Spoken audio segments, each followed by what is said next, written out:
Live from the Talking Joe studios, it's Talking Joe. Talking Joe weekly podcast. Talking Joe is there. Talking Joe thought we would last. Talking Joe is there. Find each other like a married couple. Our podcast on the air. Talking Joe is there. Talking Joe is the code name for a completely untrained special podcast force. Its purpose, to produce a regular comic review show while breaking and replacing a series of presenters from across the world. Talking Joe. Talking Joe is there. Talking Joe. We are on our soapbox. Nobody seems to care. Fighting for fandom wherever there's trouble. The podcast on the air. Talking Joe is there. Talking Joe. Talking Joe.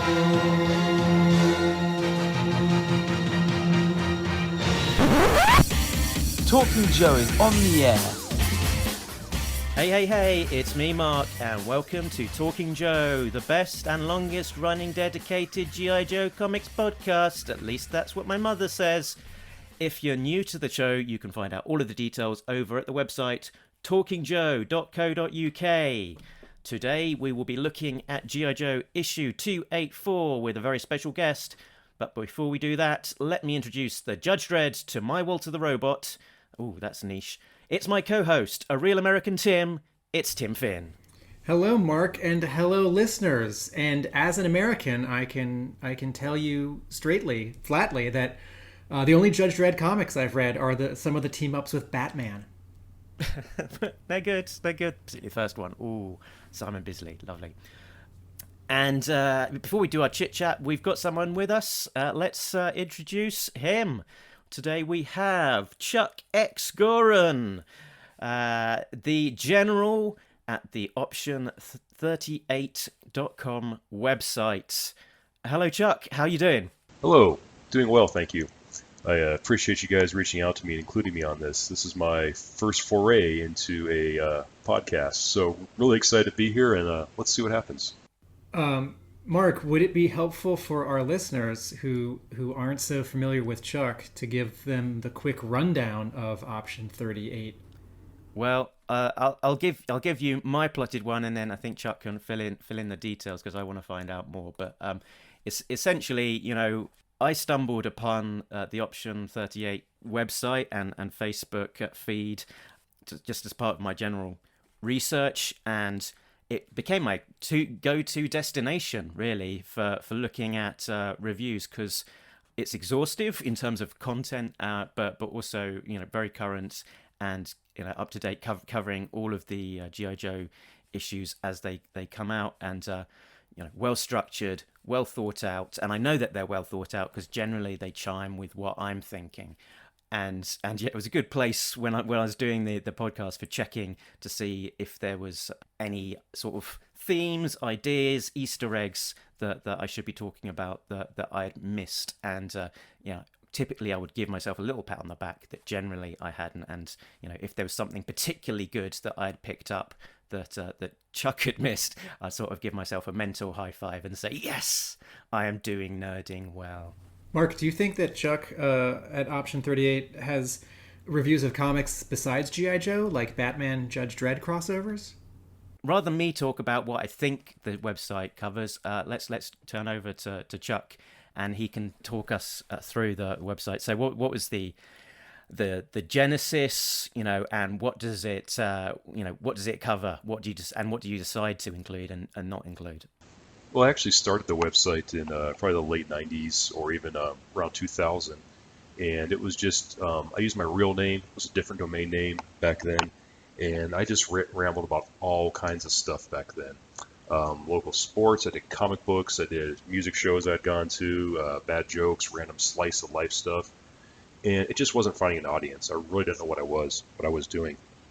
And then probably around 2007 or so, I'd get busted when I go on dates or employers or job interviews, and people would know about me and all my quirky little funny hobbies.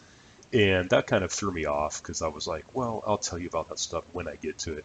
So around that time, I refocused my website into just specifically on comics and G.I. Joe in particular.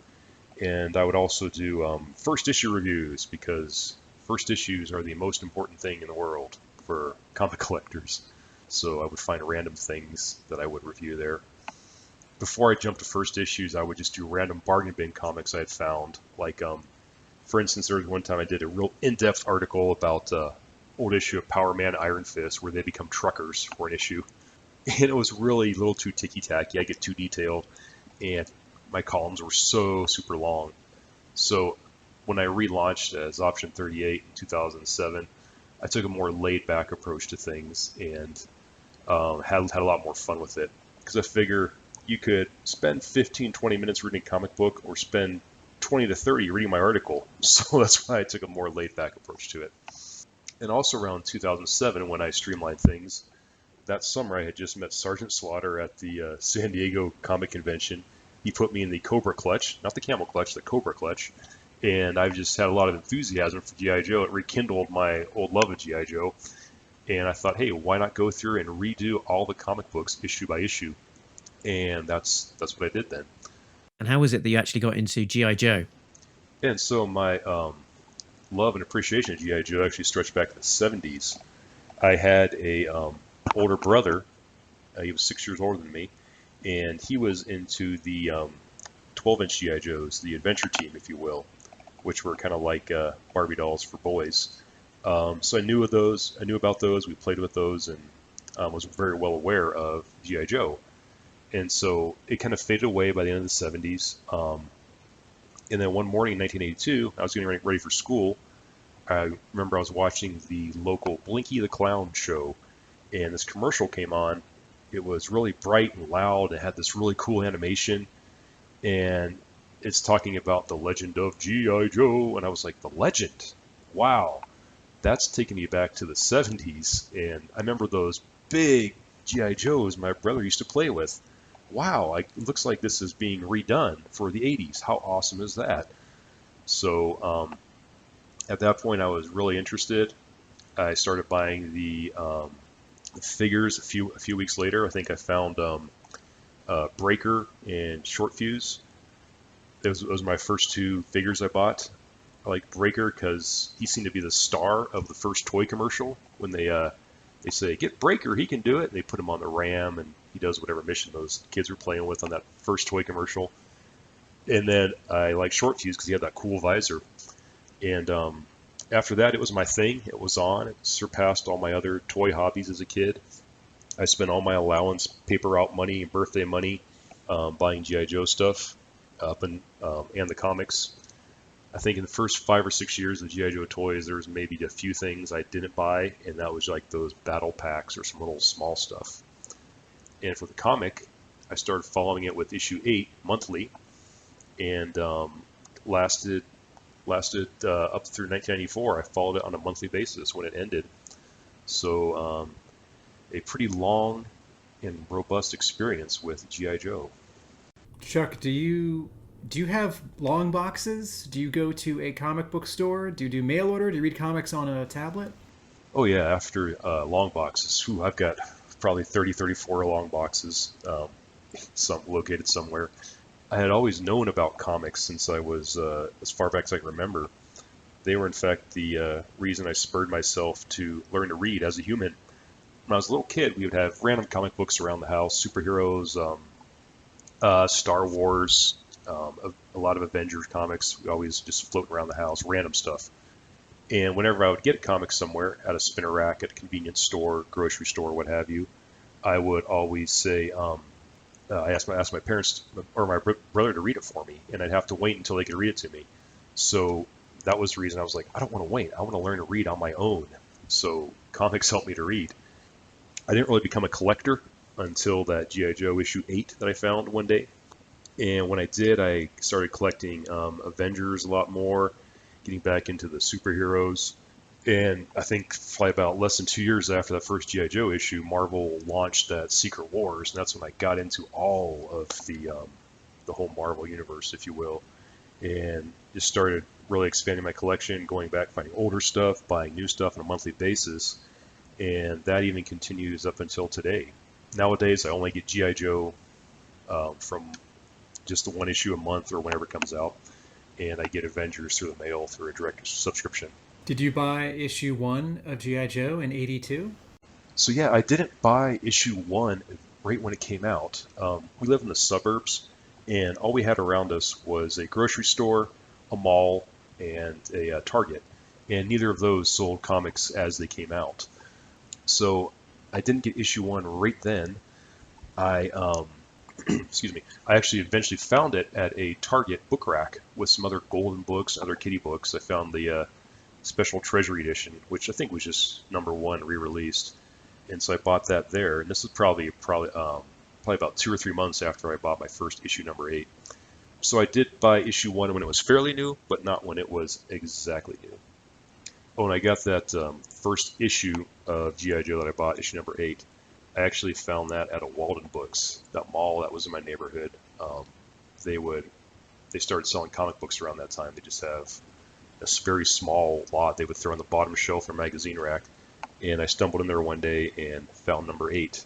And good old Walden Books got me hooked on everything. Not the first person that we have spoken to on this podcast, or who is speaking right now, who got their first issue of G.I. Joe at a Walden Books. And also not the first person we've spoken to whose first figure is Breaker. I think that was also Jay and John Thurman also had started with Breaker. Chuck, are you visiting a comic book store regularly nowadays? Yeah, nowadays I don't really visit a comic book store that often. I go once a month, maybe less, to see a local store out here. I just buy my G.I. Joe issue, I go in, pay it, and I'm out. It's this particular store I think is actually pretty decent. This will kind of give away where I live, but that's all right. It's All C's Collectibles out in Aurora, Colorado. C as in Charlie. Now, like I said, nowadays I just get my G.I. Joe monthly book there, but I actually stumbled onto this store when I was delivering tortillas back in 1994, and I'd go there sporadically ever since. It wasn't my main store. There was another store that's closed down. I would, from about 1999 up until 2013, I would ride my bike to the store every week, and biking, cycling, if you will, is my other hobby, another one of my hobbies. And I would, it was kind of cool because each hobby was spurring the other. I would bike to read comic books, and I would read comic books because I was biking. So it was kind of fun how that worked together. Back then I had a pull list, and so I would probably spend about $30-40 a month on comics back then. Plus the random forays out into the collectible market to buy some back issues and find some just random fun stuff. And specifically around your website, it's pretty comprehensive in terms of covering every single issue of the Larry Hama ARAH. I think all the special missions and bits and bobs, besides including G.I. Joe stuff and the odd random nugget in there as well. I think you talked about, like, for example, the Storm miniseries by Warren Ellis, I think it was. Yeah, how's that experience been for you? Yeah, it sounded like you started in 2007, so you've been going for 14 years. Yeah, it was relaunched in 2007 when I sort of rebranded and I became anonymous. I didn't want my real name out there. Before, like in 2000 or so, I wanted my real name, wanted to be famous, want everyone to know me, and I realized that's probably not a good idea. So 2007, I became a little more anonymous with starting the G.I. Joe reviews and comic book reviews in general. And I adopted the silly moniker of Chuck X. Warren, which, as you guys probably know, is the file name of the bridge layer driver, Toll Booth. And I just thought it was such a funny name. I like that X stood for nothing. And so it was kind of a really obscure character. So I used that as my pseudonym, if you will, for running the website. But when you go on the website, I'm actually on there as General Flag. That's just the admin name. I thought that sounded cool.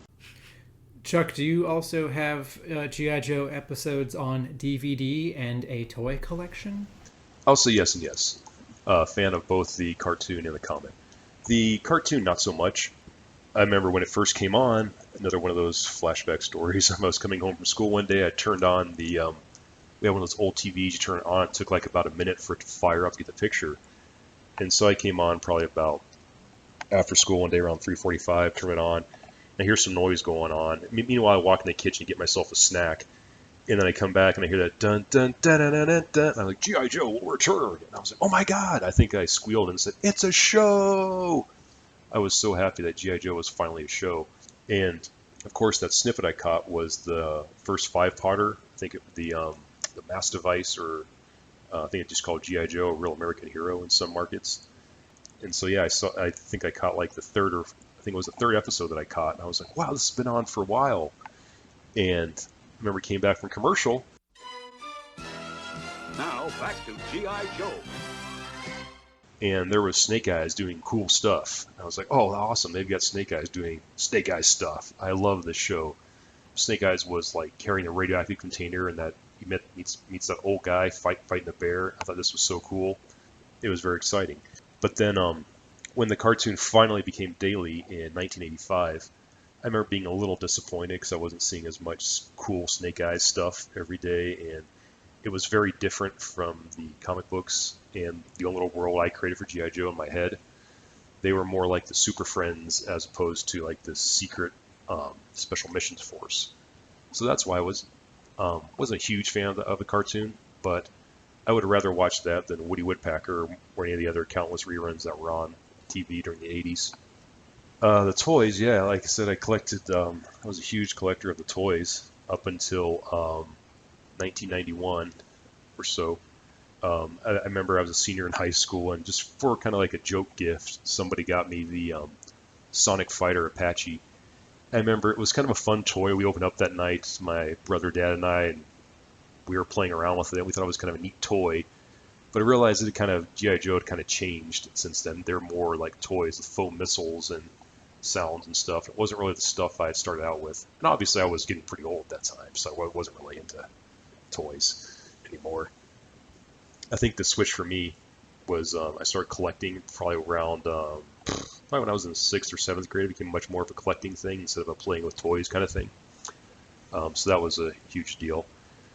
And then even in my adult life, when they had the re-releases, like the 1997 15th anniversary, I remember seeing that and just thinking it was so cool to buy.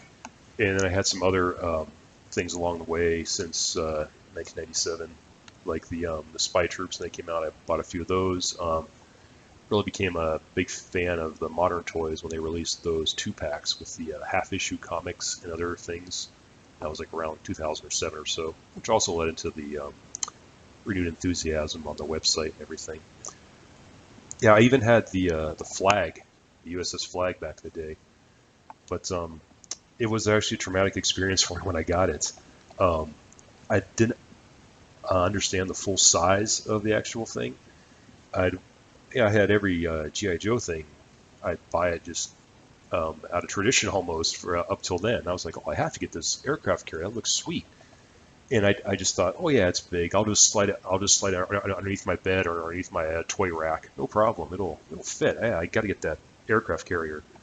And so I got it for Christmas, and then we set it up in our living room. It took up like almost the whole living room. And then I remember my dad turning to me and saying, all right, we have to get this in your room. And I just, oh no. And I thought, where's this going to fit in my room? This thing's gigantic. And so it kind of traumatized me because we had to go in like that Christmas evening. We spent afternoon even. We spent just cramming my room and reorganizing everything, and it kind of just freaked me out. We pushed my bunk bed in the corner, and then I remember for the next 6 months or so, I would wake up and there was like 6 inches between my bed and the USS flag. So it was really there, just taking up my whole room. And I was a little disappointed because it was basically just a big shelf for the Sky Striker, and a lot of this space just space being eaten up in my room. That's not to say I really. There were some cool parts about the flag as well, like that cool little 2-level command center with the bridge and all that. I really liked that. That was pretty neat. But still, just having this thing always there, even as, day and night, right next to my bed, was a little freaky for me. But probably like about 6 months after that, we actually moved all my GI Joe stuff down to the basement. Had a lot more free space down there, and 2 years later, when I got the Defiant, I really loved that thing. That thing was gigantic, but I liked it because every inch of it was being used and there was no wasted space. So I was over my trauma, hopefully, by that time. This is interesting. The first time that I've heard someone who got the flag and it was not a purely positive experience. But I can see how in a very small room or a very small home, it could backfire. And it's less about like freedom and celebrating your collection and your imagination and more about making you strain. Yeah. Putting a strain on the space of your room. Excellent. Yeah, as a sort of someone who's building up my collection again, those vehicles, they present a little bit of a dilemma for me because, I love, for example, the hydrofoil. I love the whale. These are incredible toys, but I don't have the space to put them anywhere. I would literally get them and then immediately put them in the attic, which seems like a ridiculous waste. So so I'm just limiting myself to figures at the moment, unfortunately. A question for you, Chuck. Bringing it back to the website. Where's the name Option38 come from? Does it have a special meaning? Well, the actual name Option38, it's is the name of a comic book I had started. Well, not a comic books, I never published it, but it was the name of some cartoons and comics I would draw going back to when I was probably 13 or 14. They started out as very inspired by G.I. Joe. I like to draw little cartoon animals. I think Anthropomorphs is the official name for it. As a young age, I was really inspired by DC's Captain Carrot and the Amazing Zoo Crew comics. I like that style and kind of cartoon animals doing people things. I was really a fan of that. And so I made all these characters that were clearly inspired by G.I. Joe. For instance, I had a guy named, it was sort of rip-off of Alpine, and his name was Boulder. So you can kind of see the connection there. I think my Boulder was a pika, though, a little animal. I also had my Snake Eyes stand-in. His name was Sundown, but he even had the Arashikage symbol on his shirt in the upper left corner. So it was just my way of still having fun with G.I. Joe, but doing it on my terms and doing my own little characters. So I named these guys, originally I called them the Fast Action Response Team, which is a pretty fun acronym. And then I thought as I got older, I couldn't really market that. I don't think I could have a comic book with that acronym and do well. So I came up with the name Option38, which was like, they are the, in this little world I have, it's a post-apocalyptic world run by animals, because I was a big fan of post-apocalyptic movies as a kid. In this new world, in my mind, the government would have options of negotiation when there's a conflict. So like first option, we talk to them. Second option, we bribe them, blah, blah, blah, all the way down to 38. And 38 was your last option. That's when you call in the Fast Action Response Team. And so I just, Option 38, the Fast Action Response Team, or just Option 38. Now, I would like draw their little adventures over the years and the little comics I made just for myself. I'd work them in my art projects in school. I'd throw the characters in there without really any explanation. But so I would very much kept doing it. My intent with the website was to eventually have option38.com be like a webcomic for these guys. But I've had a domain name for almost 20 years now, and it hasn't happened. So I think they're still in my mind. And they may make an appearance one day, but for now they're not. And so that's where the name Option 38 comes from. That explanation pleases me because I always thought that I was being dense and missing some really obvious sort of cultural joke in the title, and thinking I'm just failing some on my geek creds here that I don't know what it means. And in terms of assembling your website and doing all of these sort of reviews and looking at all of the details of all of these issues, up to starting at 1, I guess, and working your way up to 284 will be next. How was that experience, and did you find almost a new appreciation for the content by forcing yourself to kind of look at it in that micro detail rather than just purely as a I guess reading experience? Yes, I did find a new appreciation for the comics.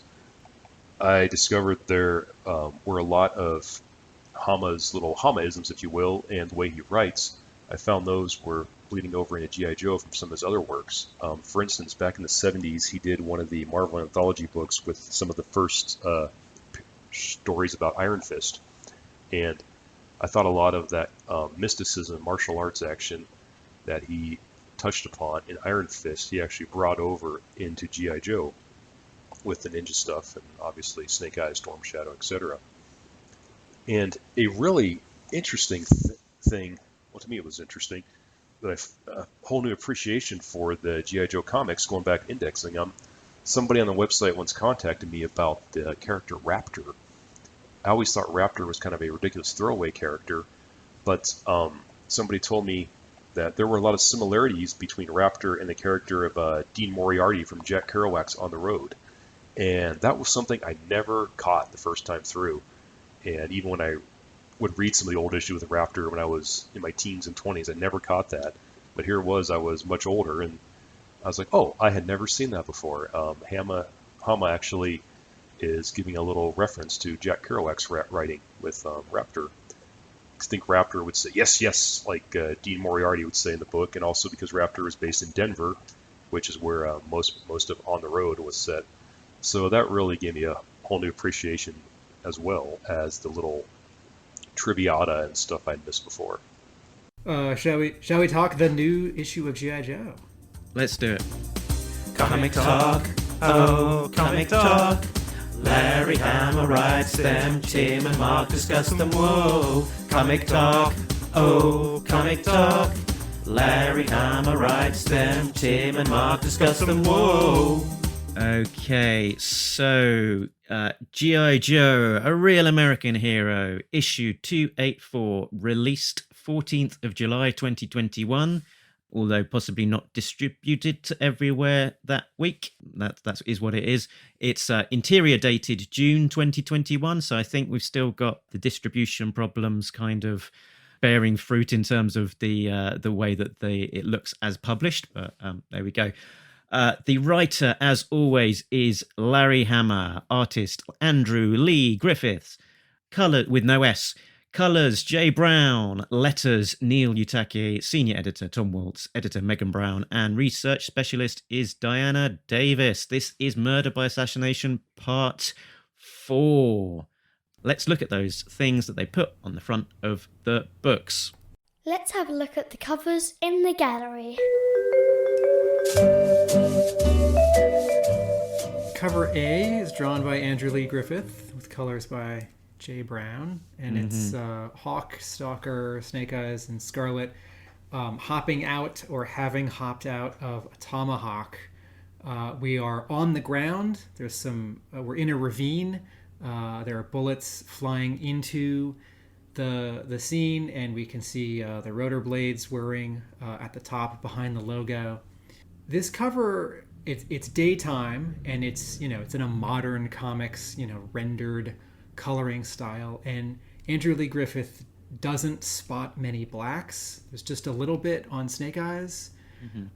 This cover reminds me very much of the cover to G.I. Joe 111, which is by Lee Weeks and is set during the Gulf Crisis storyline in True Abysmia, where we have a helicopter, and Scarlet, Snake Eyes, Jinx, and Storm Shadow have just hopped out of this helicopter, and we're similarly looking up.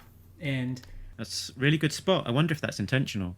I don't know. If I was to guess, I would say no, but they are like, if you squint and conceptually similar. I in a previous episode I said that I wished Andrew Lee Griffith differentiated a little bit more in his inking between thin lines and thick lines, or thin, medium, and thick lines.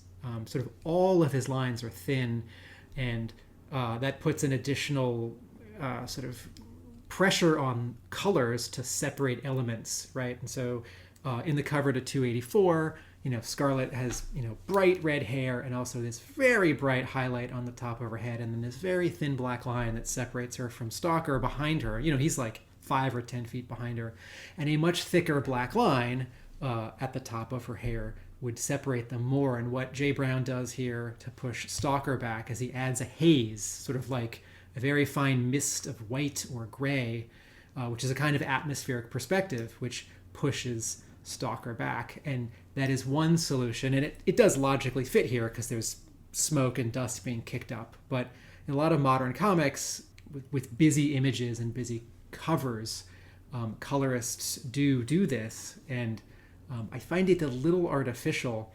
And part of why I mentioned the cover to 111 is because though it is less busy, so it's not a perfectly fair comparison, right? There's basically no background. There's just like blue sky or pink cloud with a tiny bit of white highlight on the cloud, right? And it's the cover to 284 is maybe more exciting because it's more immediate. We're on the ground. There's sort of a greater sense of danger.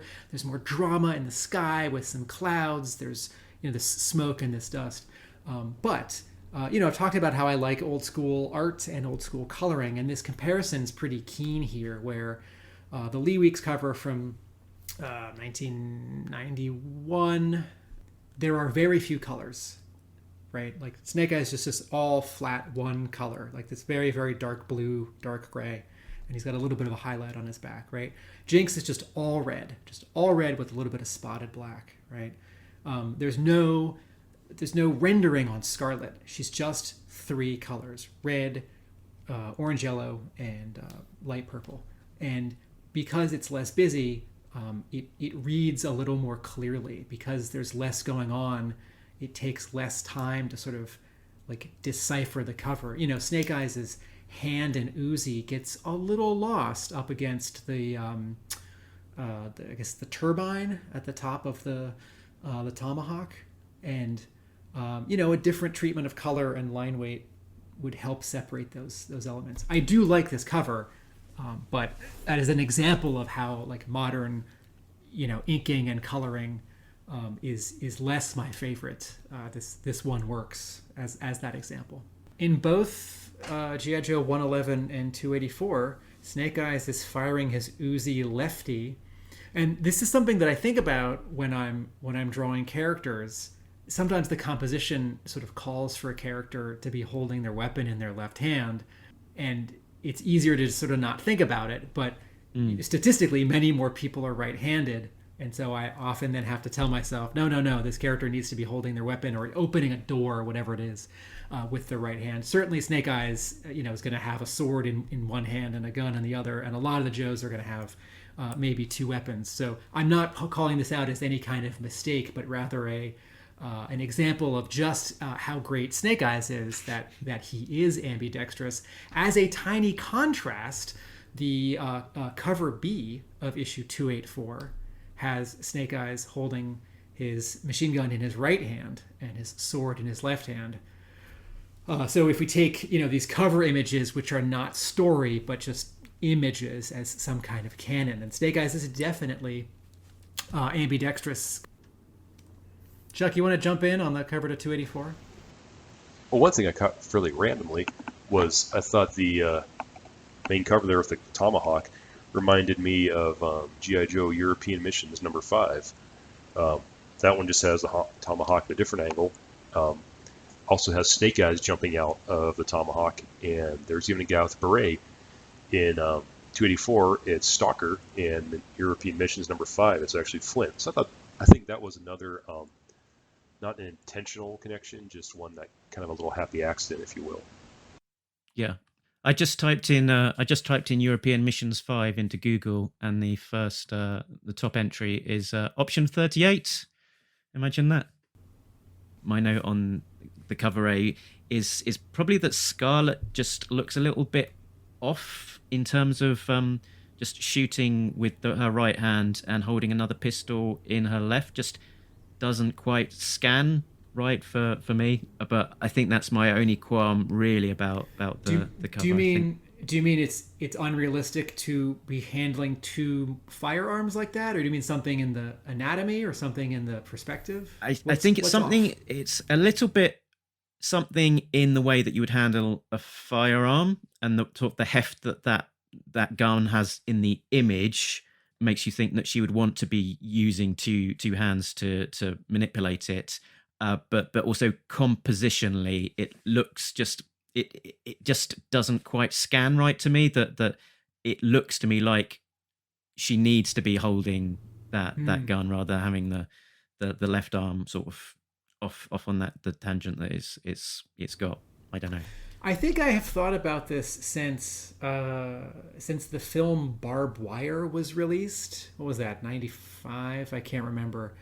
Based on a comic book. And I think that's the first time that someone pointed out to me that it's actually really difficult to have a pistol in both hands, and that your accuracy goes down significantly. And that, I don't know if this was someone I knew who knew someone in law enforcement or in the military, but you have your other hand to steady your weapon. And we see all these action movies and comic book covers where cool characters have like two machine guns or two small firearms. Yeah, and a submachine gun much more so than just dual wielding pistols. The weight of it and the I guess the recoil and so on. Yeah, I think I agree with you that Scarlett on 284 probably needs to drop that sidearm and use both hands. At the same time, since it's a cover and not a scene in an issue, I do give it more leeway to be sort of a fantasy and an exaggeration.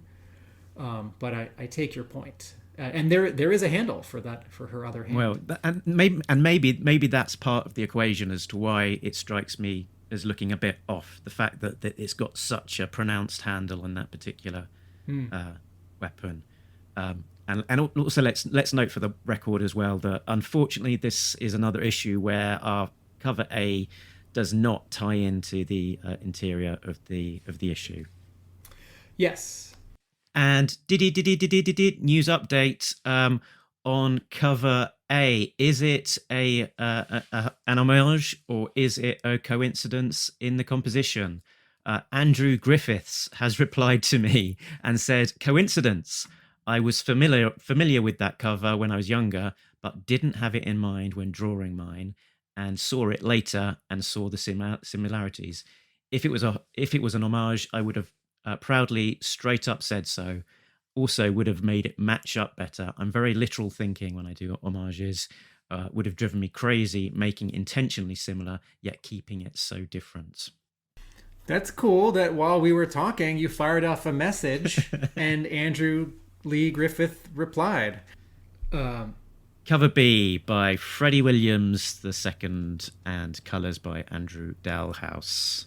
So this is part 4 of 5 of this 5 parts connecting horizontal panoramic shot, 5 covers in a row that connect. Snake Eyes as throwdown Snake Eyes, right? Because he's got this slightly different helmet, is lunging toward us and with his left hand forward holding a sword, chopping up a bat. In the bottom left, we can see a Stratoviper who has been kicked by Jinx, who's cropped between the cover to 284 and 283, and there are 4 smaller Joes in the background. Lifeline, Stalker. I think, who's all the way on the right under that bat finger? I think that is Sightline. Okay. I thought it was Night Force Sneak Peek, but Night Force Sneak Peek has gray pants. And then similarly on the top left, right under the A of A Real American Hero, this was a little hard for me to figure out because it's a little bit of a Spider-Man pose. Yeah. It's a little bit of a Batman swinging from building to building pose, and less of a it's not a Joe in a jetpack. It's a Joe with a giant like rope for swinging or cable, and because there's this really dramatic sunset behind everyone on the previous cover. There's a very strong yellow and pink highlight on the left side of everything on this cover. And so I just sort of had a hard time figuring out who this character was, and the colors very vaguely reminded me of like an Alex Ross Battle of the Planets cover from like 2005. It's like I'm seeing like a white helmet and a red visor and green gloves or something, and then I squinted and I realized it's Alpine. Yeah. Right? Yeah, definitely Alpine. We did have CoverGirl, I believe it was, swinging on the very first cover of this puzzle piece. So we do have two people doing the G.I. Joe swing. I think like Joes don't just have to do their specialty, right? So CoverGirl can swing.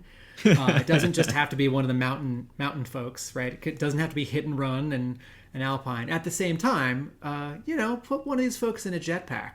My overall comment, it's very exciting to have, I think this is coincidental, but the week that the Snake Eyes movie is released to theaters, to have, since the Rob Liefeld Snake Eyes miniseries has wrapped up, right? So, and you don't need the synchronicity of a Snake Eyes comic book to come out, the week of the Snake Eyes movie, a week before, after, the month before, after, close enough, right? There's stuff to buy for people who are curious. But it is fun that here's this very exciting full body cover, sort of front and center. He's got his sword and his machine gun, and he's chopping up some cobras.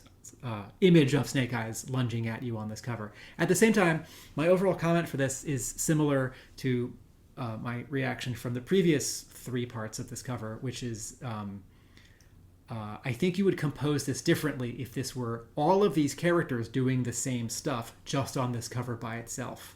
And for being a horizontal panoramic shot, the artist becomes aware of like keeping characters away from the left and right seams, and maybe having sort of more negative space in the top third for logos. I like this cover. I think Freddie Williams II would have drawn this with a slightly stronger composition if it was all of these same things just as a freestanding cover. Okay, and then with the retailer incentive cover is by someone who I'm not familiar with, Vic Hollins. So that could be Victor or Victoria. I don't know if it's incredibly sexist of me to sort of put my own sort of bias on there and think that possibly there's a slight feminine style to it. I mean, the signature looks like it's kind of got a heart to it. So I imagined it's a lady artist. So this cover is really unusual for G.I. Joe for three reasons. One, we've almost never had a close-up of a black female on a G.I. Joe cover. There was a character in the like post-Revolution, like the Revolution run in the other IDW continuity. And in the Chuck Dixon run, Doc was an African-American woman. But, Joe has always had black guys, but not black women. So this is unusual in terms of demographics. Two, this is very much a portrait. And we don't often have G.I. Joe covers that are portraits. Mike Zeck's cover to 53 is a portrait, and then a couple weeks ago we were talking about the Herb Trimpe cover to, I'm sorry I forget, but an issue early on in the IDW continuation of A Real American Hero, right? Snake Eyes with the Arashikaje logo behind him. But in terms of, a portrait tends to be head and shoulders and is often a little bit more about depicting the emotions of the person being photographed or drawn rather than sort of the pose and the like environment. And we very rarely have a portrait, right? If, oftentimes we have a character standing full body or a bunch of characters rushing into battle. So this is unusual. Also, this character's facing left, and most comic book covers in America, characters are facing right. And lastly, and most of all, this is colored pencil and pastel. So it's not quite painted. I think there's a little bit of wet media, but that might be like using a brush with some water to create a little bit of texture in these dry and waxy media. But it is a kind of painted cover, and yet it still has black outlines. So it's this sort of midway between, a painted cover that doesn't have black outlines and a traditionally drawn, like, quote, inked cover that does have black outlines. And, and it's a close-up of our new character. So the fact that we see her metal hand and metal shoulder is sort of like half of the import of this cover, right? Even if you don't know who this character is because you're not up on the comic, you know that this is someone involved in the G.I. Joe story. It's some new Joe or Kawbra or like scientist because, they've got a metal arm. What strikes me about this cover is that it looks slightly two-dimensional, and there's a few kind of tells for that. The gun that she's holding is completely side on. You don't see any of the any of the other aspects to it. It is just like a 2D version of the gun. Her human hand that's supporting is kind of hidden behind the robot hand and aspects, I think, of the layout of the torso below the neck sort of seem a little bit weird in terms of the layout. I don't like to be mean, but this one isn't for me. It sort of strikes me as maybe a very young artist still finding their feet and sort of high school art project portraiture level, to be honest. Sorry to be mean, but yeah, not for me. I feel this Vic cover looks a little amateur, almost surprising that it was published, but it looks like something you would see from an art student or even on the various online art sites. A little surprised it's being used as a cover. However, that's no slight for the artist, because I think the artist is on the right track. If I would critique this as an art director, there are some definite elements you can work with in there. I think the face is very well done. Always found eyes for myself are a very hard thing to draw, and so I think there was a good job done there, although maybe a little overboard on those eyelashes. All that said, like I said, I think this artist is on the right track. Maybe in 2 years from now, she'll knock her socks off. So I found a website, firstname.lastname.com, Vic Hollins. Vic is in Arizona and does artwork that is similar to what we're seeing here. Some illustrations, some oil paintings, some murals, a little bit of comic book work. And yes, a young artist. And I think the softness of this and the texturing, because it feels so different from traditional paint in comic book covers or traditional line art in comic book covers and interiors, I think that's a big part of what makes this so different. I appreciate the effort to bring in someone new and who may have a following that's completely different from the normal like IDW following. I do think this artist is going to get better, and I would call this a good cover, but not quite ready for prime time. Some of the outlines and some of the details in like the knuckles on the metal hand could show a little more confidence in rendering rather than sort of the shorthand of an outline. So I like that it's different and good effort, but doesn't quite feel like a G.I. Joe cover. Yeah, I was going to say, and from the website, Vic is a lady. There we go. Just to clear that up. Let's not spend so much time on this, but we have got a convention exclusive by Dave Johnson, which features Caseload, Sherlock, and Bottom Line, with an explosive G.I. Joe packaging style backdrop. Dave Johnson, one of my favorite artists. very competent. Maybe not the most exciting of images, perhaps.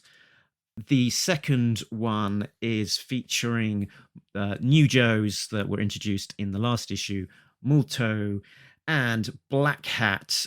This art is by Philippine artist Roy Mercado, featuring, suitably enough, given the character of Multo here on his first cover. So, quite a nice, modern, glossy style. And these can be found on the IDW website, I believe, if you want to track them down. The back covers also feature file cards for these 5 new characters. File cards written by Larry Hama. Dun dun dun! Excellent, yeah. I think that is a great bonus, right? It's not just the front cover art. It's something that a certain kind of Joe fan or a toy collector would really want to get. Dave Johnson has very occasionally swooped in to the world of G.I. Joe with a couple covers from the beginning of the IDW run, or was that early on in the IDW run, which I think actually were pre-existing art, and he was working. He was applying to be the character designer on G.I. Joe Renegades. But did not get that job. But there is some artwork out there by Dave Johnson. Mm-hmm. He's someone who, if he just became the regular cover artist, I would be very excited. And he would never, I'm sure, draw a full issue, but that would also be very exciting. I'm pleased that there are some convention covers for this summer, because that shows a certain confidence in people getting out and about and going to conventions. And then if you can't or you don't feel comfortable, that they're still available on the IDW website. If I was at a convention and these were easy to get, if there wasn't a very long line, I would get these. Though I'm not a cover variant guy, I'll make an exception for Joe. And also they don't have a crazy price point, which helps. Excellent. So let's get into discussing this and start with a plot breakdown. The G.I. Joe team of Roadblock, Lady J, Black Hat, Multo, and Chuckles have made it back to the Republic of Pang Chan and are joined by Sherlock and Bottom Line to sift for clues at Al Kawbra's warehouse. The investigation is cut short by the detonation of explosive ordnance hidden in the barrel that the warhead had been sat on previously. Al Kawbra is at the airport getting ready to leave when the Joes tracing his credit card purchase of a pizza set off his alerts. After dispatching a customs inspector, he sends a team to the pizzeria. They arrive just in time to launch an attack on the Joes, who take them out without too much trouble. The Joes track them back to the airport just in time to walk into another explosive trap, but discover that Al Kawbra has another 3 warheads which are tracked back to the docks and secured. Meanwhile, via ticket-swapping shenanigans, Al Kawbra is able to make his getaway to the location of Amara Wapor. To be continued. So let's take it over maybe to our guest to kick things off. Chuck, what are your kind of high-level reactions to this issue? Overall, it's a non-stop action story, and that's good. I'll also say I think it's great that we're 4 issues into this, and we still have no clear clue on who Al Kawbra is, and we're also following along and guessing and trying to figure things out, and being entertained. So that's, can't ask for much more than that. I do think the 5 new characters that Hama has brought in, he wanted to bring these characters in. They're a little more inspired. He has a definite role for them, and it seems like he likes writing them. I find that a little more entertaining and inspiring as opposed to him introducing, say, Charbroil in 1988. I feel like these characters are introduced for a purpose, and that's good. My top down, I guess, was that we've seen this is part 4. We've seen issues where we've had differing styles but progressing at quite a breakneck speed. We had an intro where with the introduction of Andrew Lee Griffiths, great art, kicking off the art. It's the introduction of Sherlock, this sort of desert set, army based, convoy confrontation. Then we're into part 2, an entirely different scene. Now we're in the Senate, and there's all of those Senate shenanigans and the mysterious invasion of who we would think would be Al Kawbra into their different style, very packed issue again. Then we're into part 3 with S.L. Gallant on art, providing some of the best art that he's done on the book, a real kind of action, adventure. And then we're into this 4th part, and it just feels like the brakes have been hit, somewhat, that we're returning back to the scene of the previous issue, and it's a lot more of a quiet, slowed down pace, and it's a much more of, with shifting genres again. It's maybe more of a procedural investigation, sifting through the clues. So I think there's a little bit of disappointment just in terms of, it feels like we're not progressing at that same breakneck speed that we have for the previous 3 parts, that we've gone back to the scene of the previous issue. My expectation would have been, the way that it finished before, that we'd never head back to Pang Chang again for this arc. But here we are, and as Chuck said, it could have easily been glossed over with a kind of a summary box, a little bit of exposition. I really enjoyed this issue and thought that it did proceed at a breakneck speed, because I can't think of any other issue of G.I. Joe where the Joes or anyone is in a room doing something, and then someone says, "There's a bomb, get out," and they run out and the bomb explodes, and then 8 pages later they're in another room and someone says, "There's a bomb, get out," and they all run out and a bomb goes off. I found that the pacing of this issue, I mean, there wasn't a chase scene the way that there was in a previous part of this story, but I thought there was so much back and forth with Sherlock figuring out sort of each linear step of the puzzle. Page 3, everyone get out, and then page 5.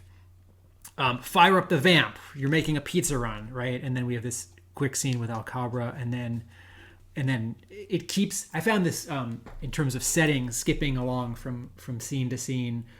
Good guys doing this, good guys doing that, bad guys doing this. This reminded me, as I think much of this arc has for some readers, this reminded me of an issue of Special Missions. Right. This one wasn't as self-contained as, say, chapter 1 and chapter 3 of this arc, but regular Kawbra isn't in it. We just see the symbol 2 or 3 times. The Joes are not in costume, which is always going to remind me of is it Special Missions 10 or 11, where there's like a Roadblock and 2 other Joes on the cover. Like was it Roadblock's in like a bowler hat and has an umbrella? Regular G.I. Joe is international, and so was G.I. Joe Special Missions, but G.I. Joe Special Missions always felt particularly international to me. I mean, besides the baseball issue and the American hostage issue, and that we have, a scene on an airplane, and a scene in a warehouse, and a scene in a hangar. This all felt very international to me, right? We've got all these new Joes who are different. I was intrigued that Al Kawbra at the end, we seem to know a little bit more about him because he's not in the same kind of disguise, right? We can, on the final page, because I think this is him, right? Because there's a little bit of him pretending to be other people as the issue wraps up. So this is starting to be a reveal, right? Well, he doesn't have a mustache, for example. My lingering question is, what is the assassination of the title? Is that something that is going to happen in part 5 or get foiled in part 5? Is that something that was almost going to happen in, was it chapter 2 in the Senate? Yeah, I mean, we've got one assassination there. If as the fallback position, if there isn't a future one, it was the senator. Is he called Lartner? The old, yes, thank you. The old one. He got killed off, didn't he, at the end? Yes. That, in the moment, that didn't feel like a big enough assassination, because that character we hadn't met before, has not been referred to since, and was, I think, Hama like tying up a loose end. It's like, oh well, he was in cahoots with Kawbra, and so like, Kawbra takes him out, if I'm remembering correctly. So I wonder if will there be an attempted assassination in chapter 5, but B, is it more likely that when Hama rewrote some of the story, I think particularly chapter 2, after the real life events of January 6th in Washington, D.C., did the murder and the assassination in this story shift or change? Or sort of as a corollary, in the Larry Hama writing style of making it up as he goes along, did he come up with a title and sort of like hope he would come up with an assassination and an attempted murder, and sort of, and I do not mean this in a lighthearted or joking way. No. I think I'm on the same page as you. Did he not get around to it? And like Hama has, he said in interviews like, oh, it was sort of always hard to do like a story arc, like, part 1 of 3 or part 1 of 5. And I if you read the plots for like upcoming issues, the issues often then didn't line up with that, because it's like, we need something for the catalog for the issue that's coming out in 2 months. It's like, well, I guess someone will use the vamp and attack Kawbra headquarters, right? And it's like, by the time he gets to writing that issue, that's not what he's doing. So I wonder if the script evolved past this initial sort of staking a claim to a dramatic and specific title. And if so, I'm a little disappointed in that I think Hama could pull off a really cool attempted assassination, but also, like, he has earned a lot of leeway in writing this book the way that he wants, that I'm not going to be disappointed if, like, the title says there's going to be an attempted assassination. It's like, no, I'm still getting, like, exciting G.I. Joe stories. Yeah, well, like this Silent Option limited series, for example. Right. That title doesn't seem to make an awful lot of sense, to be honest. There wasn't really much exploration of that idea of there being this, silent option, or so again, possibly a case where there's a title with maybe a little bit of thought behind it, but then the story takes a different path and the title's not fully explored or explained. Also, I'm happy to be slightly misled by the title and then be along the ride for twists and turns. Like, I don't need this to be I'm going to lazily poke fun at Brian Michael Bendis.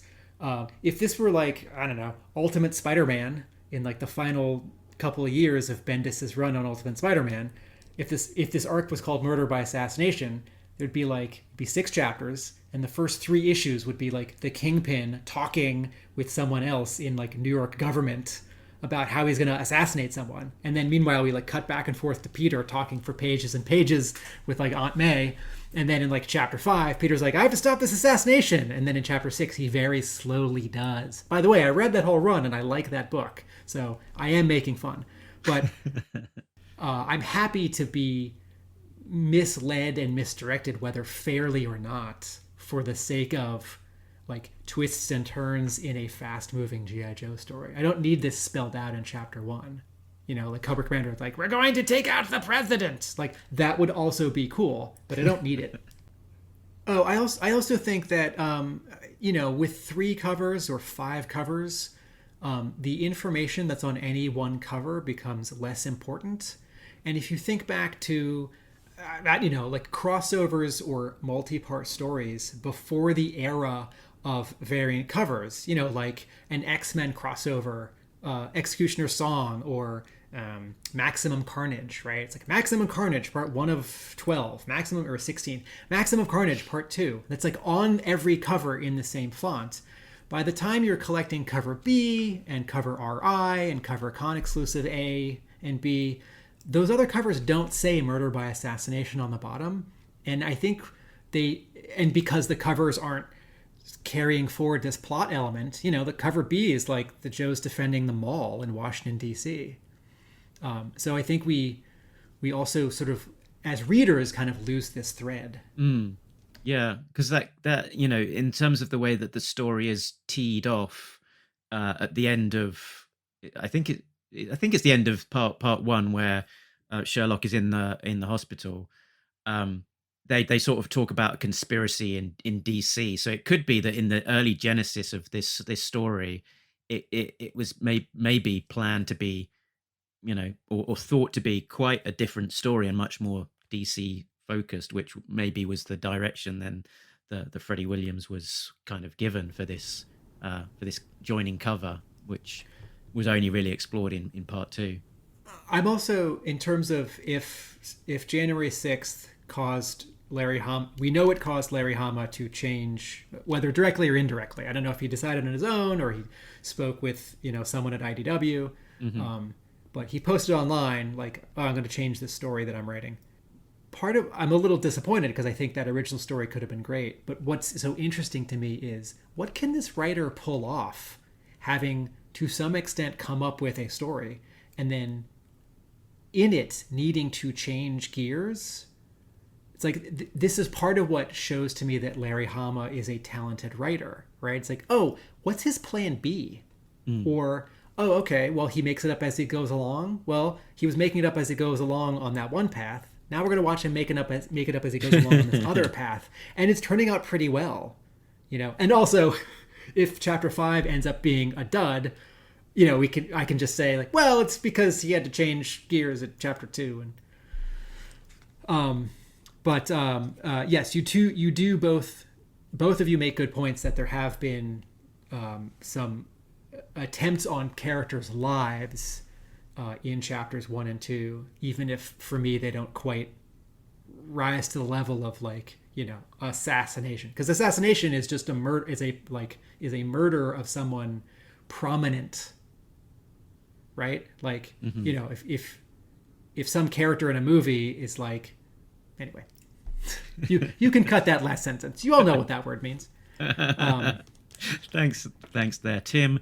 In Dictionary Corner, a question that I had, and this is a big, significant, thematic question about that has, you know, far-reaching consequences. A question that I had reading this particular issue was: does Al Kawbra strike you as the kind of guy who would do his own pizza run? Chuck? I think the pizza run interjects a little bit of humor and realism into it. Even the bad guys have to eat sometimes. And it's a little tongue-in-cheek and kind of funny in the usual Hamaism that he's doing something like this, having him order a pizza. Because you never see bad guys, or good guys for that matter, in comic books or action movies ever stopping to eat or go to the bathroom. I can just imagine, like, Avengers Endgame at the end, they show up and Avengers are all there to fight Thanos. All of a sudden Thor says, excuse me, I gotta go take a leak. So it's a little kind of humorous realism.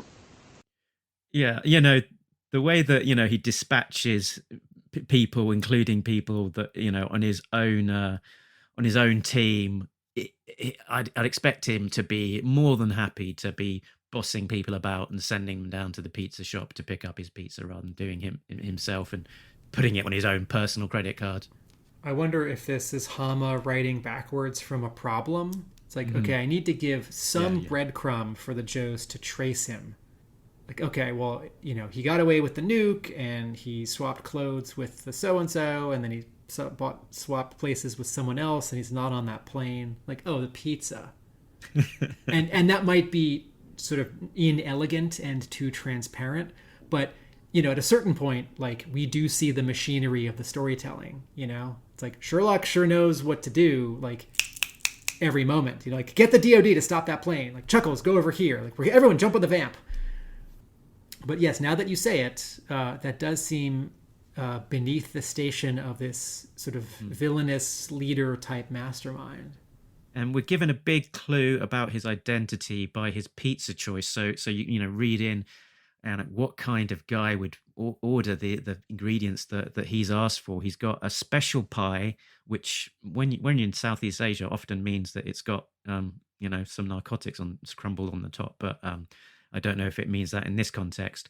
A special pie with pineapple on top of pizza, pineapple, lapchong, and kimchi, which is an unconventional pizza. I think the ingredients and making such a big deal out of it is reminding me of something like the Dreadnoks would do in the writings of G.I. Joe. Like, they would always have a reference to the grape soda, and it's like, it was a dead giveaway. Oh, that's the Dreadnoks. So I thought this kind of playing that up. I didn't catch a clue out of it, but I thought it was a little odd, if not interesting. And similarly, while we're talking about food that Al Kawbra likes to eat, on page 2, Sherlock is sniffing his takeout and said, "This is local food doused with stinky fermented fish sauce." This is what the indigenous thugs were eating. Oh, okay. So it's right. That food is the other guy's food. Yeah. But yes, this issue does take a couple panels out to have food be a part of the story or motivation or the sort of breadcrumb trail. Chuck, do you have some theories on who it might be? Do you think it's an all new original character, or do you think it's an existing character? And if so, who might it be? I kind of think it would probably be Firefly. That just feels like something that would happen.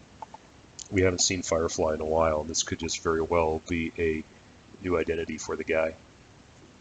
I will say that, if this had been Devil's Due, however, I feel like they would have picked a sea-level character or some random background character and then bring them back as Al Kawbra. That would feel like a very Devil's Due kind of thing. So I hope it's not some sea-level character. For instance, like Clutch's buddy from issue 20 in New Jersey. If that turned out to be Al Kawbra, I would roll my eyes. Oh, that's a very Devil's Due move. Yeah, bubbling away at the top of our list, I think, as well. Firefly with my option 2 being Major Blood, not Major Blood, Black Major as my secondary choice. But yeah, could even be Major Blood with his moustache shaved off. When I got to the final page and we see who I think is Al Kawbra now in a new disguise and more of his face is visible, but now he's wearing gloves, or he's wearing gloves again, and he's in a white hat and a white suit. Wait, am I reading this right? Did he swap clothes with someone a second time to get into this? I don't know if it says I admit I traded my passport and ticket with some guy. Okay, no. So this, I think this is just Al Kawbra's. This is just what he's wearing for this scene. And it's quite similar to what he wore in part 2 as well. Okay, thank you for that reminder. When I got to this final page, I sort of, for a moment, I racked my brains and I thought, is there something in this outfit, in the details, like it's a hat, or he's got this kind of glasses, or he's got this kind of gloves, or the color of the gloves, or the sort of paperwork that he's holding. Is there something that I'm supposed to see which can give me a hint as to who he is, whether or not it's a character that we know? Like, if he had like a green handkerchief, or, if the, if his tie had like a certain pin on it. And I got to the final panel and I thought, no, either there isn't a clue here or I'm not like smart enough to get it. And I think I brought this up when we did chapter 2. It's also possible that as of writing chapter 4 of 5, writer Larry Hama doesn't know who Al Kawbra is, or has like 2 or 3 choices and sort of settles on one of them while he's writing chapter 5. And that's an exciting and risky kind of writing. I suspect Hama knows who this is by chapter 4, but there's another connection to Kawbra in this issue. This is also one of my I Spies, because the cargo plane that's sort of white, green, and red, and also the like dark gray, I guess it's sort of a Humvee, or like armored car. Armored Jeep thing, yeah. Thank you. both of them have a variation of the Kawbra logo on them. And help me out here. Is this the like Stratoviper Kawbra logo? Is it the Kawbra logo with the extra wings on the sides? Yeah. Does this appear on the Rattler? Yes. That is the Rattler variation of the Kawbra insignia. So when I saw this on that plane, I thought two things at the same time.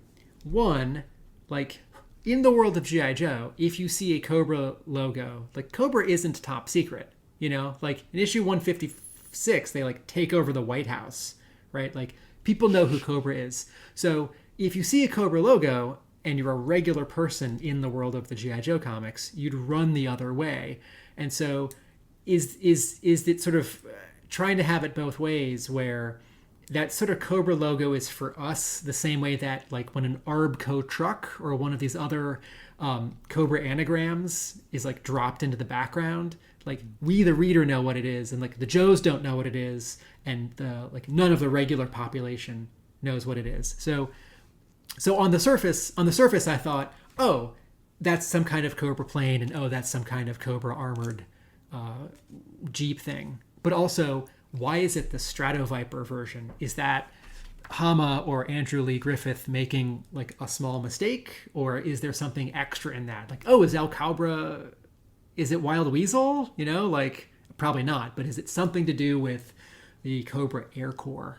And and it's quite a big red flag that this is Kawbra sort of open, working in quite the open. The plane company is called Nuguhea, Nguhea, which is Thai for Kawbra. They've got these big Kawbra logos on their vehicles, so it doesn't, it seems not very inconspicuous. And I wonder to the extent that maybe the direction in the script is of that sort of winged Kawbra and copying it from the Rattler, or whether that's entirely artist interpretation. It might be that another artist would have potentially done something more subtle rather than it being, an in-your-face Kawbra with wings.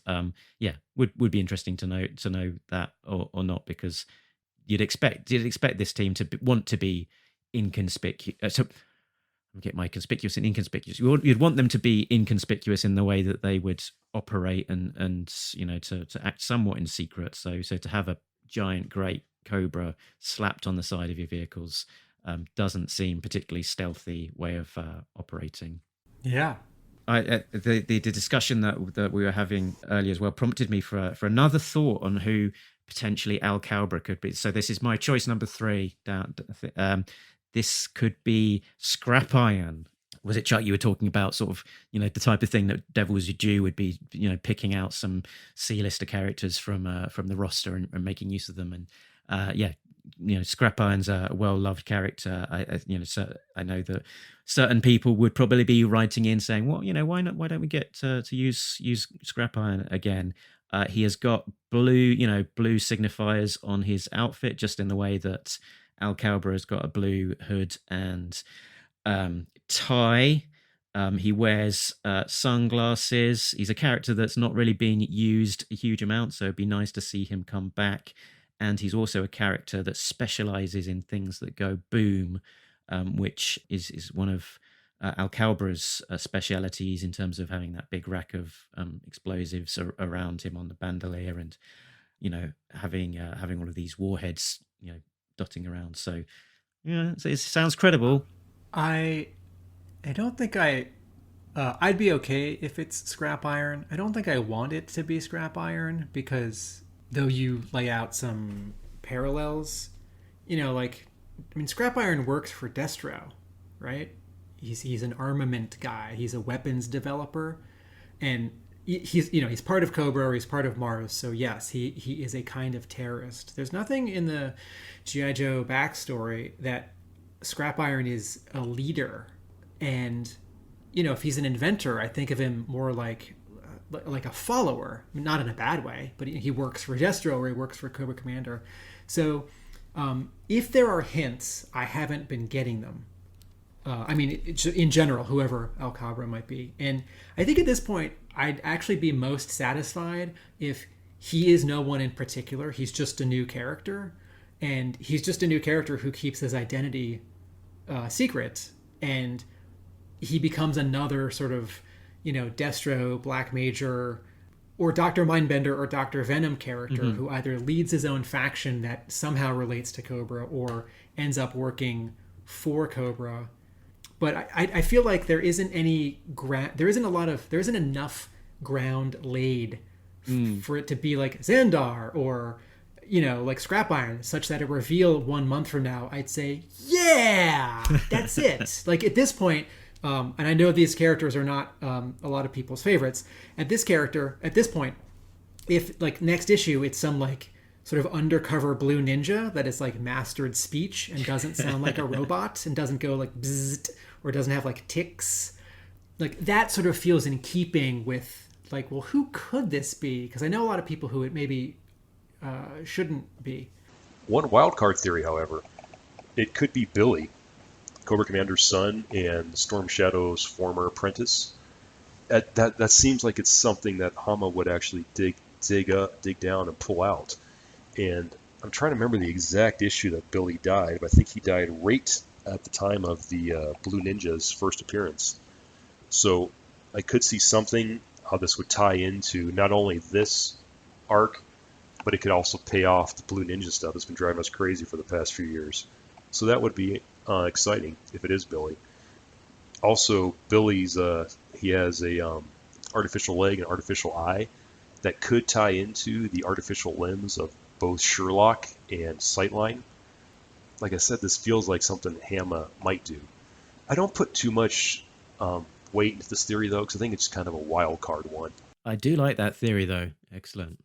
I want to go back to that one little observation I made about how this feels like an issue of special missions, and the Joes aren't in their costume, although I'm reminded looking at page 1 that Chuckles is, but Chuckles' costume is sort of a joke because it's, like he's undercover, but he like obviously sticks out, and yet, some guy on a plane in a Hawaiian shirt, it's like, oh, that's just someone. Anyway, I do wish that there was a way to get more of the Joes into costume in this issue. And I know it doesn't quite make sense because they're on a certain kind of mission and they're in a hurry and there hasn't been a lot of time since the last issue. But, since the last issue, like Roadblock's ended the last issue like having cocktails on a ship in the ocean. And, his costume it's not like fatigues. Like Roadblock's, like version 2 and I guess it'd be version 4, the one that's sort of like Aqua from like 90, I don't know, 2 or 3. Like those don't jump out to me as like this guy is in the military. And Lady J's like civilian or sort of undercover clothes here are like close enough. She's got a hat, she's wearing green, but I just always want to see the Joes in their costumes. Like if they're all going underwater, they can all be in wetsuits. But at the same time, and this would be dumb, but I would really enjoy it.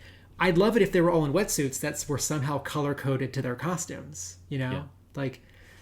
So let's give Roadblock his 1986 vest. Yeah, and in the previous issue they were undercover, so it made sense that they weren't in their costumes. But in this issue, it's them doing looking back at the crime scene. There's less reason that they couldn't just be in their in their proper outfits. Really. And I'm fine, sort of splitting the difference. I'm fine if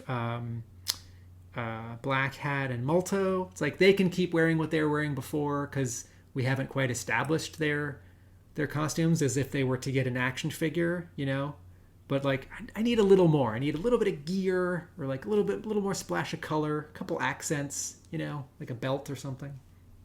Okay. Should we do some I Spy, looking at the little details that we noticed? Yeah. I spy with my little eye. Chuck, was there anything that you noticed in the details that you wanted to shout out?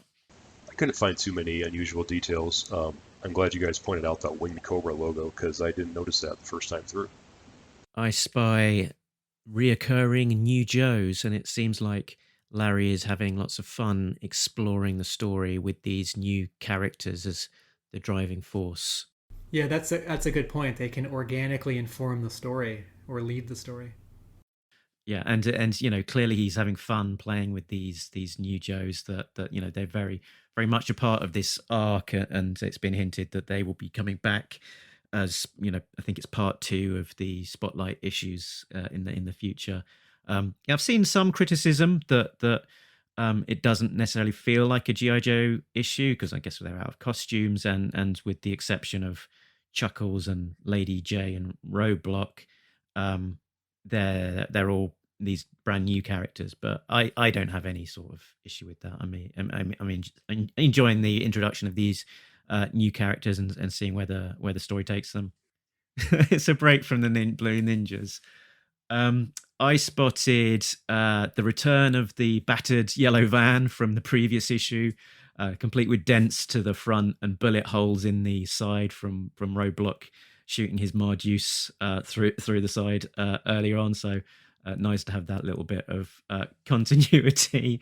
They probably got to return it to the rental place in this location. In Panchang as well. So there's that. The other little thing that I saw was that we have Lady J in disguise as an air hostess, which is a repeat of something that happened in the Special Missions preview all the way back in G.I. Joe issue 50, where she foils a terrorist plot by sneaking on board a plane disguised as a air hostess. I spy the Vamp. The Vamp Mark I makes a return to G.I. Joe comics. It does. And indeed. I think it fits here because, if it was the Havoc or, the Desert Fox, something more ostentatious, like driving around the streets in these warehouses, I feel like, this sort of just looks like there are 2 giant guns on the back, but I feel like this can blend in more with civilian traffic in the warehouse district. And probably the first time that the Vamp has been employed to full terrorists full of lead in quite the way that it has here. A potential hammerism that I spotted in conjunction with the Vamp was when it's shooting these guys at the docks. Sherlock says, "Nicely done, Multo. Roadblock didn't even have to unlimber the heavy artillery." So, Roadblock's just sitting there in the passenger seat with his Marjuice unfired. I suspect that's Larry there using the dialogue to just explain something away that he noticed in the art that would otherwise perhaps call attention to what's Roadblock doing. This panel was sort of halfway to an error detected for me because the Vamp's rear gun is traversed downward, and the 2 bad guys on the right are getting perforated, but Multo is also high up on the Vamp using his sidearm, and the sound effects, blam, blam, blam, blam, sort of looks like he fired to the left and then he moved his arm and fired to the right, and yet the perspective on the 4 shots going through the middle bad guy line up with the Vamp gun. So I look at this panel and I wonder, is there a missing sound effect for the Vamp gun firing that would be something bigger than blam blam? Potentially there's a missing sound effect for the Vamp, but the 2 blam blams either side of Multo make sense in terms of the guy on the far left being shot with the arrows leading towards Multo, and then the way he's aiming now towards the right sort of indicates, I guess, that he has shot and then moved and then shot again. So it reads okay to me. Again, but if Multo if it's sort of like left and right, if he's shooting in both directions, then the Vamp doesn't also need to be firing. This panel's a little confusing for me in sort of the like second to second continuity, that either it's missing a sound effect or it's mostly that it's missing a sound effect. And speaking of sound effects, I have an error detected 2 panels earlier. The 3 bad guys. This is page 16, panel 3. And so is a gaggle of local thugs, yells Multo as the Vamp is driving toward us. There's a weird double printing of the sound effect for the 3 bad guys firing their weapons. Brap. So I can't read it. And then on the next page, the final panel, this is page 17, panel 5, Roadblock is standing and holding his giant gun, and the sound effect of him cocking it is, the sound effects is filled in dark gray, and it almost disappears, but there's a ka-chunk that's printed right on top of his gun that you can't see because the bottom of his gun is black. And I don't know if that's a lettering mistake or a coloring mistake or a production mistake, but it's a tiny, tiny thing that totally bums me out. And I'm going to send an email to letters@idwpublishing.com and ask them to fix that for the trade. I'll also tell them that the issue was great. Excellent. There used to be a pudding that was over-egged. You know the pudding. You know the pudding. At first it was British, but then it was Commonwealth. You know the pudding. You know the pudding. But now there's a new player in town, a comic book writer of some renown. He's using real-world examples and peppering the issues with lots of samples. It's a Larry Hammer colloquialism. He's talking G.I. Joe and all its heroism. Can you guess what it is? Is it something new? Now listeners, Larry drops a slice of real life on you. I had a colloquialism. And that was sibilance, which is a great word. Does anyone from the class know what sibilance is? Yeah, we talk about this when my animation students do their recording. Sibilance is that's the fancy word for the S sound in speech. And when you're recording into a microphone, you either want like a guard or a mic screen so that you don't overmodulate your audio or like spit onto your microphone. And in this scene, it's Sherlock tracking some of the evidence from Kawbra. Yeah, it's she's looking because of the sibilance in his speech. She thought that it might mean that there's some DNA that's been left on his phone. I had an example of sibilance, which I'll take off my pop guard to make this more effective, perhaps. Sadly, Serpentor sold 7 venomous serpents to Storm Shadow in San Francisco. Very good. Very good. Thank you. Do you have do we do favorite lines of dialogue? Quote of the week, quote of the week, quote of the week, quote of the week, quote of the week, quote of the week, quote of the week. My favorite line is when the customs officer at the airport, the guy in white who ends up getting shot in the head, is holding a green booklet, a sheaf of paper, and he's yelling at Kawbra. These flight plans are ridiculously vague. I can't possibly approve for takeoff. If you want to get your merchandise off the ground, I will require a more substantial gratuity. This is funny because this character is being a jerk, because this character is doing his job but getting in the way of a bad guy. Like, Hama is creating license for the bad guy to do the bad thing, which is kill this guy. You know, it's like the scene in Star Wars where the Moff whoever says to Vader, you know, like your superstitious ways don't buy any credibility, and then, you know, Vader strangles him, right? It's like, well, if he's a jerk, then the audience can sort of root for Darth Vader to be even more of a jerk. But I also appreciate here that, you know, once again, Hama is referring to the business of like physical movement and trade, and like that things have weight, you know, like you can't just like jump on the Avengers Quinjet and fly to the Savage Land. It's like, well, you know, in G.I. Joe, the Savage Land would have like a radio tower, and there'd be like 5 people from the UN making sure that like terrorists don't go to the Savage Land and like take it over, right?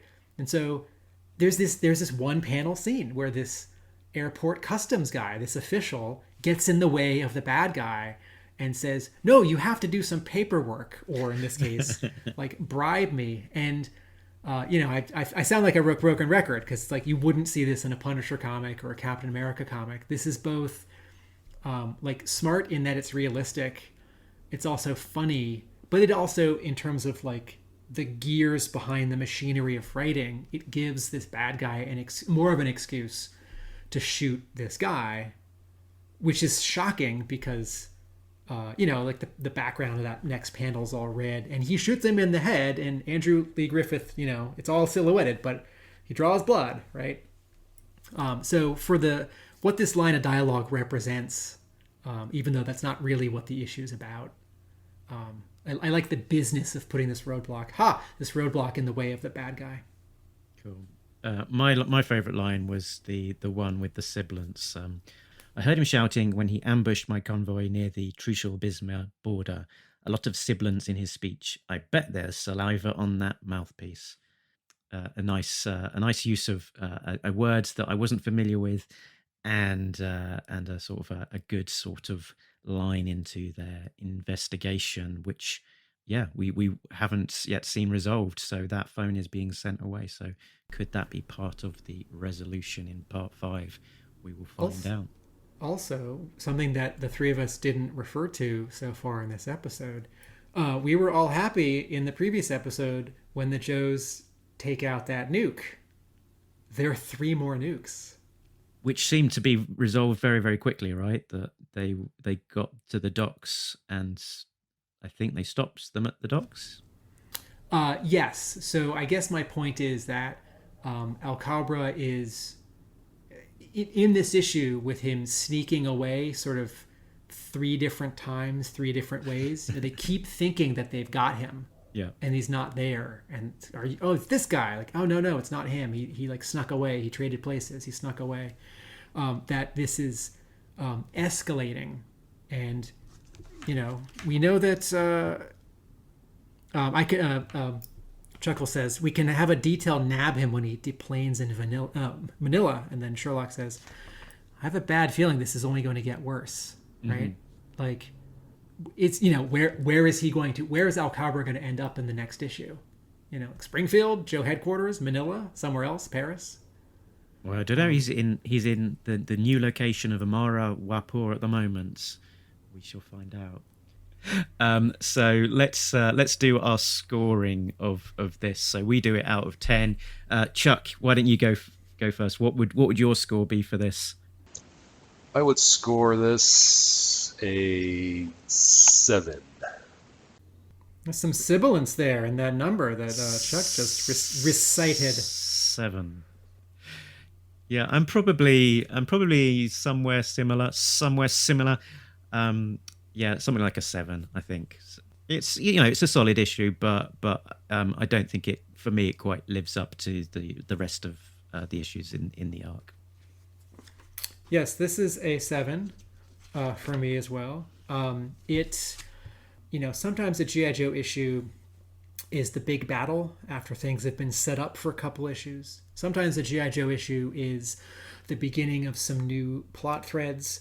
Sometimes an issue of G.I. Joe is the continuation of like an A plot and a B plot and like the beginnings of a C plot. There's some Joes like in the Arctic doing something, and then we cut back to the Joes in the desert and they're further along and their thing is like going south. And then like meanwhile back at headquarters, someone's like, I need to talk to you, and like a new plot thread begins. And those issues sometimes feel like transitions where it's all the important business of moving characters and plot forward, but it doesn't feel like a definitive end to a mission or a mini arc. And one of the things that I like about G.I. Joe comics is that these, again, this is my term and it's imperfect, these transition issues are still really satisfying, even if they don't end on like a killer cliffhanger, or even if sort of all 3 subplots still progress and one of them doesn't wrap up. And the previous chapters in this story all felt like parts of a larger story and also really satisfying single issues. This one doesn't quite do that, but that's okay because it is part 4 of 5, and there is enough forward momentum in tracking down Kawbra, going to different places, Joe's doing what Joe's do, right, which is like take out bad guys, use some gear and Joe vehicles, and then a spotlight for a couple particular Joes who have some expertise. So I like this issue. It's not quite as sweet as the previous couple, but it's a great part 4 of 5, and I look forward to seeing part 5 cap it all off. And I think that's an interesting point. I intended to talk about is the fact that G.I. Joe often continues with a lot of momentum and almost like, very sharp cuts between, something finishing and something starting again. And this feels somewhat unusual in terms of its, we'd moved on. Joes were on a boat away from Pang Chang, and then we've kind of gone back to the scene of the crime almost, with a revisiting of the previous scene and sort of sifting through it, which seems slightly unusual. But I think most of these issues have been relatively their own thing and interesting different takes. I think, shall we move on to everyone's favorite segment, Innuendo?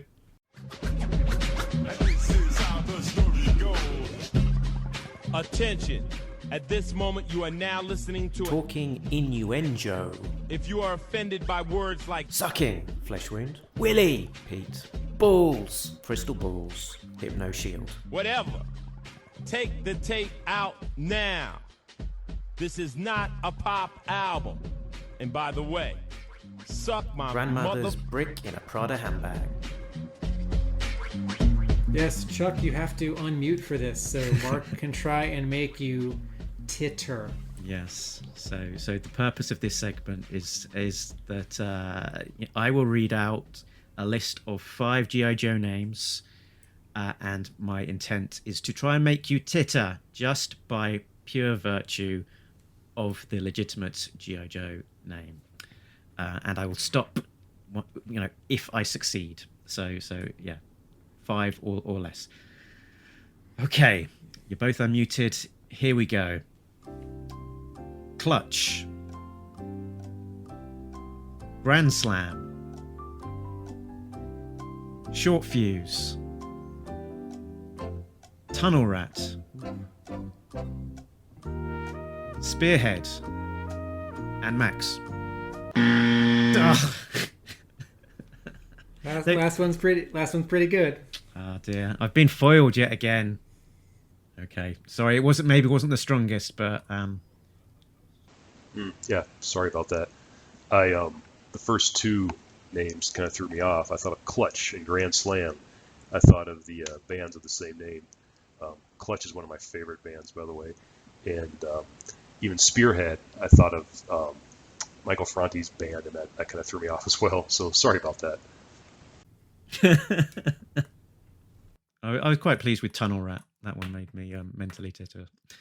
But there we go. That's the end of Innuendo and me defeated one more time.